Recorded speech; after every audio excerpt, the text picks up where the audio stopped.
So what is this? City again or what? Not really. So I'm here on this boat and I already have like done 4 kilometers towards Zurich. I wasn't planning to go to Zurich, but once I was passing the next village, I thought, yeah, let's continue. And now I'm even getting towards... And by the way, I got the blind passenger in here. I was seeing a spider, and then I rescued it. So it's somewhere in here. I don't know where exactly. So whenever I now get something, I need to be a bit careful. Yeah. So now we turned too much. We are back at these trees. So this is already Horgen, you know, the only place where you have boats crossing this lake from one to the other border, like not going all along, but crossing. Takes you maybe 10 minutes, and it's mostly like for the cars. With a car to drive around would be so yeah, it's a ferry for the cars and the people. So now I did it. I moved from a place where you only had one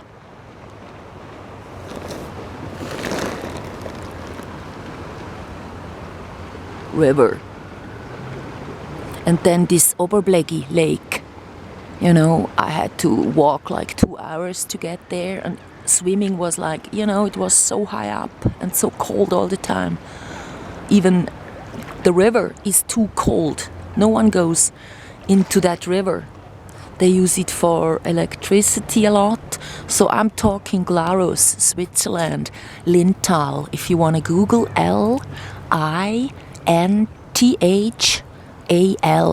So that one would be the village at the very end of this valley.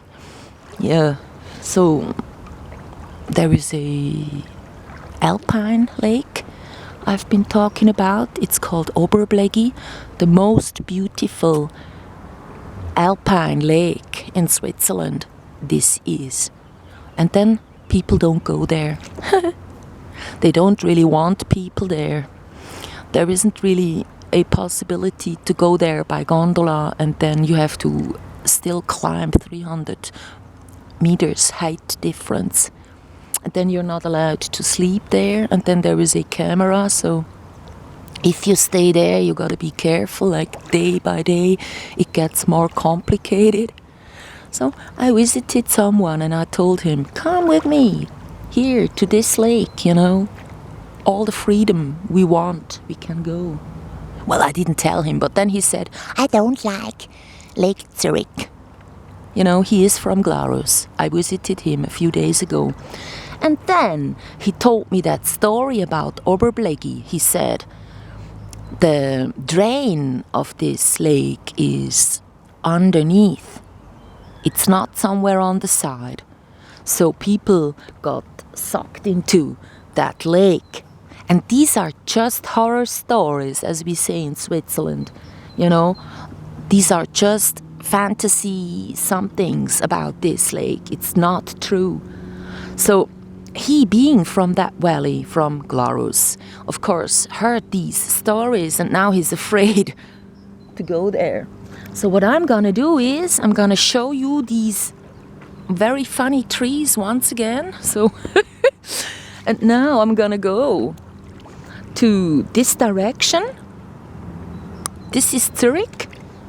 So I've done like 5 or 4 kilometers now, and it's, as I said, 30 all alongside the coastline. So it's a bit less for me because I'm not strictly following the coastline. I'm kind of crossing when there is a bay.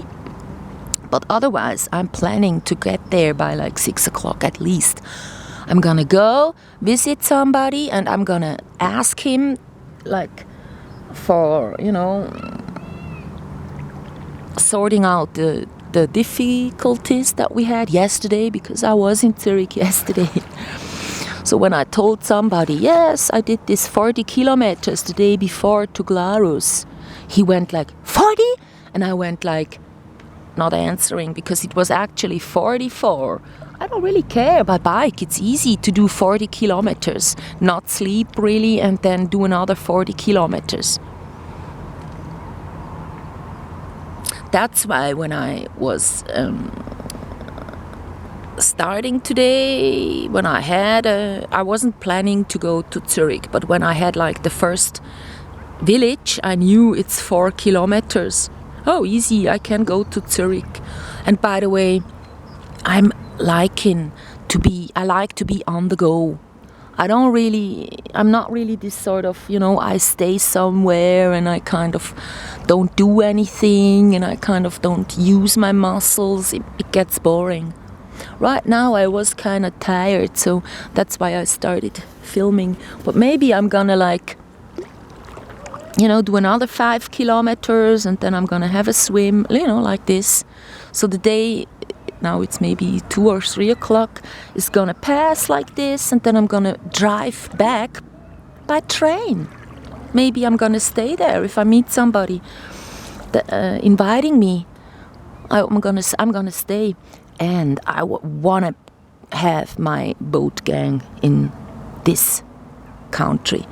It's just so boring to be out here on my own. It would be nice to be with people that like the lake, to be moving a bit, and just enjoy the sun and everything. I will be sunburned by the time I get home, but I don't care. I put on coconut oil, so yeah. Chill.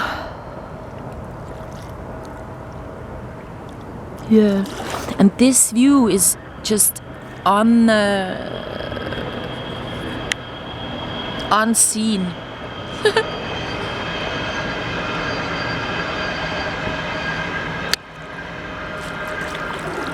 When you are in Zurich, you can also see these, Glarus, we just talked about it, it's over there. And the very song that I wrote, like from Zurich, when you look at these mountains over there,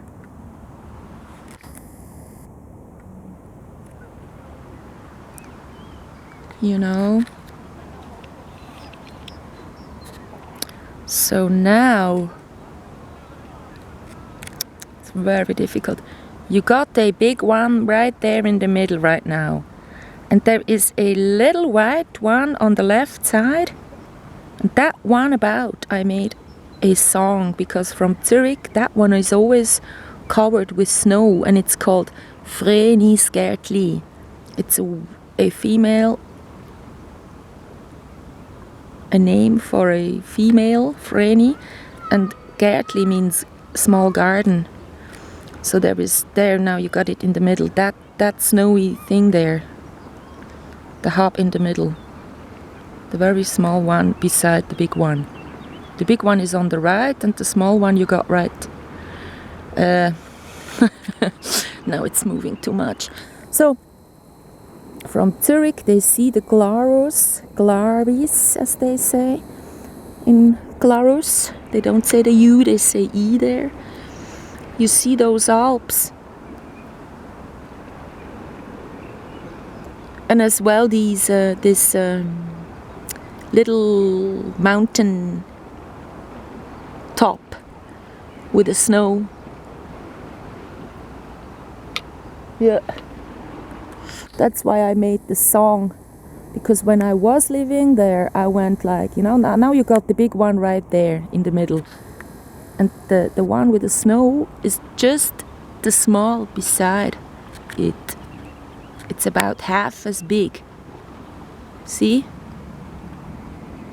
It's not difficult to find it, because it's the only one with snow. You can't see, but I can. With a bare eye, I could point it out easily. So, Yeah. So if you stand in Zurich or somewhere here, you can find it easily. Yeah.